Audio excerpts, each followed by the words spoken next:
ఇక విశాఖ పెట్టుబడుల సదస్సుకు కట్టుదిట్టమైన భద్రతా ఏర్పాట్లు చేసినట్లు హోంమంత్రి వంగలపూడి అనిత తెలిపారు.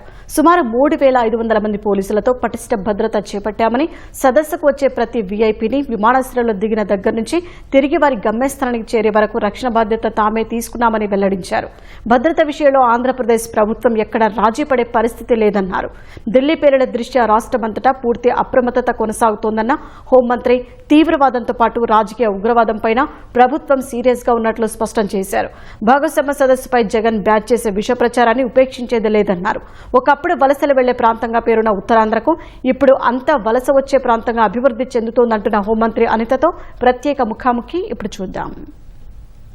విశాఖలో 2 రోజుల పాటు జరిగే పెట్టుబడుల సదస్సుకు సర్వం సిద్ధమైంది. ఏదైతే ఒకరోజు ముందుగానే వివిధ సంస్థలతో ఒప్పందాలు కూడా చేసుకునే దిశగా ప్రభుత్వం కార్యాచరణ రూపొందించుకుంది.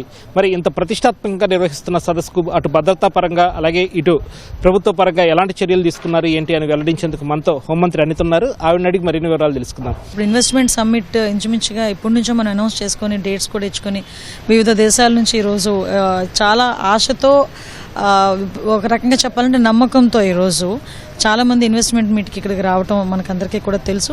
ఈరోజు దీని నేపథ్యంలో మొన్న జరిగిన ఢిల్లీలో బాంబు పేలుళ్ళ నేపథ్యంలో ఈరోజు విశాఖపట్నమే కాదండి, రాష్ట్రం మొత్తం మీద ఒక హై అలర్ట్ ప్రకటించి అన్ని ఏరియాస్ నుంచి కూడా చాలా కూలంకషంగా వాటి మీద మేమందరం కూడా తనిఖీలు చేయటం, అదేవిధంగా ఎవరైనా అనుమానితులు ఎవరైతే ఉన్నారో వాళ్ళ మీద ఒక నిఘా ఏర్పాటు చేయటం, ఇవన్నీ కూడా చాలా క్లియర్గా జరుగుతున్నాయి. ఎస్పెషల్లీ విశాఖపట్నంలో ఈ సమ్మిట్కి సంబంధించి దగ్గర 3,500 మంది ఫోర్స్ను కూడా ఈరోజు ఇక్కడికి ఏర్పాటు చేసుకోవడం జరిగింది. వచ్చిన ప్రతి ఒక్క డెలిగేట్కి కూడా ఒక లైజనింగ్ ఆఫీసర్తో పాటు ఒక పోలీస్ని కూడా ఎండాస్ చేయడం జరుగుతుంది. వాళ్ళు హోటల్ దగ్గర నుంచి మళ్ళీ ఇక్కడికి వచ్చి మీటింగ్ చూసుకుని మళ్ళీ మీటింగ్ దగ్గర నుంచి వాళ్ళు హోటల్కి వెళ్ళి వాళ్ళు తిరిగి ఫ్లైట్ ఎక్కినంత వరకు కేర్ తీసుకునడం ఒక్కటే కాకుండా ఈరోజు ఎక్కడైతే ఆంధ్ర యూనివర్సిటీలో జరుగుతుందో ప్రతి చోట కూడా ఆ తనిఖీలు ఆల్రెడీ ఇప్పుడు నిర్వహించడం జరుగుతుంది. కంటిన్యూగా తనిఖీలు కూడా నిర్వహించడం జరుగుతుంది. రౌడీ షీటర్స్ ఎవరున్నారు, హ్యాబిచువల్ అఫెండర్స్ ఎవరున్నారు, వీళ్ళందరినీ కూడా లిస్ట్ అవుట్ చేసుకుని వాళ్ళందరినీ కూడా బైండ్ ఓవర్ చేయటం, అదేవిధంగా వాళ్ళందరి మీద ఒక నిఘా ఏర్పాటు చేయటం. వాళ్ళతో పాటు ఈరోజు పొలిటికల్గా కూడా కొన్ని థ్రెట్స్ కనిపిస్తూ ఉంటాయి. మీకు తెలుసు జగన్మోహన్ రెడ్డి తాలూకా నైజం కూడా మీకు తెలుసు. ఇంతమంది ఇన్వెస్ట్మెంట్ సమ్మిట్కి వస్తున్న టైంలో కావాలని రప్చర్ చేయడానికి సోషల్ మీడియా వేదికగా తప్పుడు ప్రచారాలు చేయడానికి కూడా వాళ్ళు సిద్ధపడుతున్నారు. అలాంటి వాటిని కూడా ధీటుగా ఎదుర్కోవడానికి ఈరోజు పోలీసు శాఖ సిద్ధంగా ఉంది.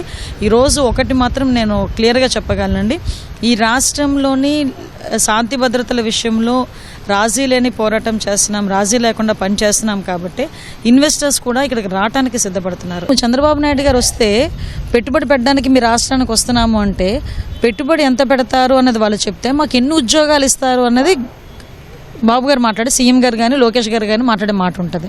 లాస్ట్ గవర్నమెంట్లో ఎందుకు వచ్చినవన్నీ ఎన్నికెళ్ళిపోయినాయి అంటే మేము ఇంత పెట్టుబడి పెట్టి మీ రాష్ట్రానికి వస్తాము అనుకుంటే మాకెంత వాటా ఇస్తారని అడిగారు వాళ్ళందరూ కూడా. సో అందువలన వాళ్ళు భయపడి బెదిరించే పరిస్థితికి వచ్చేసరికి చాలామంది వెనక్కి వెళ్ళిపోయారు. ఈరోజు కేవలం చంద్రబాబు నాయుడు గారు అని ఒక బ్రాండ్, సిబిఎన్ అని ఒక బ్రాండ్ కనిపిస్తుంది కాబట్టి ఈరోజు ఇన్వెస్ట్మెంట్స్ ఇంత పెద్ద ఎత్తున ఇక్కడికి రావడం అనేది జరుగుతుంది. దీనిలోని ఒక మంచి పరిణామం కింద భావించాలి. ఎక్కడెక్కడ ఉన్న లూలు గ్రూప్ కానీ, రెన్యూ ఎనర్జీ కానీ, ఇంకా ఈరోజు ఏఎంఎన్ఎస్, నా కాన్స్టిట్యున్సీలోనే ఏఎంఎన్ఎస్ కానీ, ఇవన్నీ కూడా కొన్ని లక్షల కోట్లతోని సుమారుగా చెప్పాలంటే రేపు ఎల్లుండలో దగ్గర 10 లక్షల కోట్లకి పైగా పెట్టుబడులు పెట్టే ఎంఓయూలు చేసుకునే పరిస్థితి కనిపిస్తుందంటేనే చంద్రబాబు నాయుడు గారి మీద ఎంత నమ్మకం ఉందో మనందరికీ తెలుసు. మీకు ఒక విషయం చెప్పానండి, ఏదో వాళ్ళందరినీ ఆహ్వానించేసాం అన్నది కాకుండా ప్రతి చోటకి, కొన్ని చోట్లకి లోకేష్ గారు వెళ్ళారు, కొన్ని చోట్లకి డైరెక్ట్గా సిబిఎన్ గారే వెళ్ళి వాళ్ళని ఆహ్వానించి మా రాష్ట్రంలో పెట్టుబడులు పెట్టండి, మేము ఇన్ని ఫెసిలిటీస్ ఇవ్వగలం, మా దగ్గర ఇంత ఇన్ఫ్రాస్ట్రక్చర్ ఉంది అని చెప్పి ఎక్స్ప్లెయిన్ చేసి సీఎం హోదాలో ఎక్స్ప్లెయిన్ చేసి వచ్చారు. సో వాళ్ళందరూ కూడా అదే నమ్మకంతో వస్తున్నారు. యాజ్ ఎర్లీ యాజ్ పాసిబుల్ ఒకటే యువతకు ఉద్యోగాలు ఇవ్వాలన్నది main concept. At the same time ఇక్కడున్న ప్రజలకి ఏది కావాలో అది ఇవ్వటానికే టెక్నాలజీ పరంగా కానీ, అన్ని పరిశ్రమల పరంగా కానీ యువతకి పెద్దపీట వేయాలనే ఉద్దేశంతో ఈరోజు మేము పనిచేస్తున్నాం. ఇప్పుడు కొన్ని మీరు అబ్జర్వ్ చేయాలి. ఇప్పుడు లాస్ట్ స్టీల్ ప్లాంట్కి సంబంధించి పబ్లిక్ హియరింగ్ టైంలో ప్రజలే ముందుకొచ్చి మాకు అది కావాలి అని పొజిషన్ వచ్చిందంటే ఒకసారి ఆలోచించుకుని ఎంత పాజిటివ్ సెన్స్ వెళ్ళిందో.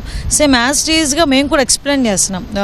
దానికి బాధ్యత ఒక పక్క మంత్రులు, లోకల్ ఎమ్మెల్యేలు కూడా తీసుకోమని గౌరవ ముఖ్యమంత్రి గారి ఆదేశాల మేరకు ఈరోజు వరకు మేము పనిచేస్తున్నాం. ఉత్తరాంధ్ర అనేసరికి చాలా వెనుకబడిన ప్రాంతం, ఇక్కడ నుంచి వలసలు వెళ్ళిపోతారు అనుకునే పరిస్థితి నుంచి ఈరోజు ఉత్తరాంధ్ర అంటే వలసలు వచ్చే పరిస్థితి ఈరోజు కనిపిస్తూ ఉంది. ఒక పక్క నుంచి గూగుల్ లాంటి సంస్థలు ఇక్కడికి రావటం కానీ ఇవన్నీ చూస్తూ ఉంటే రాబోయే కాలంలో ఉత్తరాంధ్రాని అంటే ఉత్తరాంధ్రకి ఈ రోజుకి కూడా గౌరవ ముఖ్యమంత్రి గారు నిన్న మొన్న మాట్లాడుకునేటప్పుడు కూడా ఉత్తరాంధ్రని ఒక సెపరేట్ రీజియన్గా కూడా మార్చడానికి కూడా రెడీగా ఉన్నారు.